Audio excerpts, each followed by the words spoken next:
Rabbi David Hill is a former head of the National Council of Young Israel.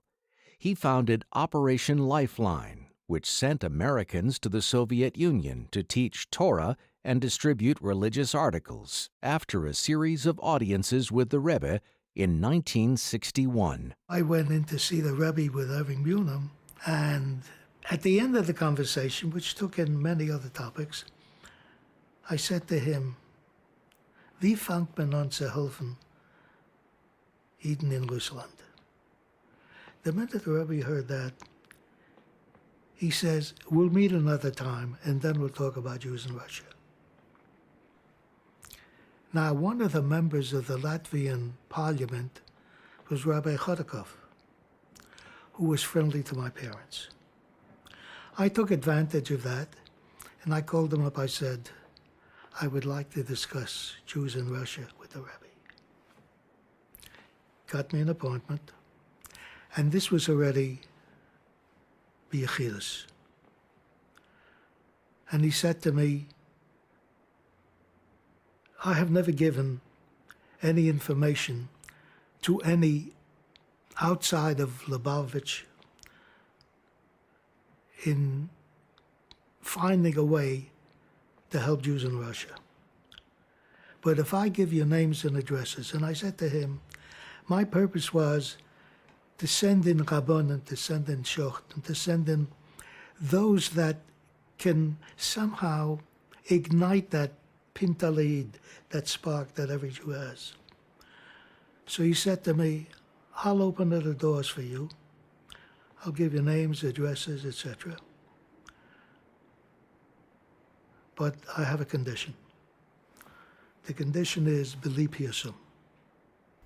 If you're going to do this b'shleimus, and that you really want to help Jews in Russia and bringing them back, then I will." And I gave him my word. And we were talking about dinei nefashos, you know. You give a name and somebody mentions it and it's overheard by someone and you end up in Siberia. He gave me, I would say, between 40 and 50 names spread out in different parts of the former Soviet Union. The only teachers that were there at that time until we started to train others were Loubavitch Hasidim. There was no other underground training apparatus or a so-called yeshiva movement, etc., without Loubavitch. And it worked. He assigned to me people like Levitov and others who were my contacts. And I started to send in Rabbanim. But the fact is that success of Operation Lifeline could never have been done without the guidance and the help of the Rebbe. In the big Leningrad synagogue, there was a shtibel that was mainly Loubavitch. We did not have a Rav in Leningrad. What we had was Zkenim. And they were the people that were in contact with the Rebbe. And we had Lubavitcher like Yitzchak Kogan, one of the people that the Rebbe gave me to see. And I remember we davened Mincha in his house. He had a Sefer Torah.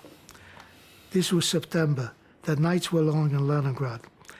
And he had chickens running around in his house. And there were two young men there. And they said, Yitzchak, make Havdalah, shech the chicken, because we have to go to Moscow. And that intrigued me. What are two young men doing with a chicken on a midnight train to Moscow? When I asked them, what are you doing? They said, there's a memorial in Moscow. And he and I are going to have our bris.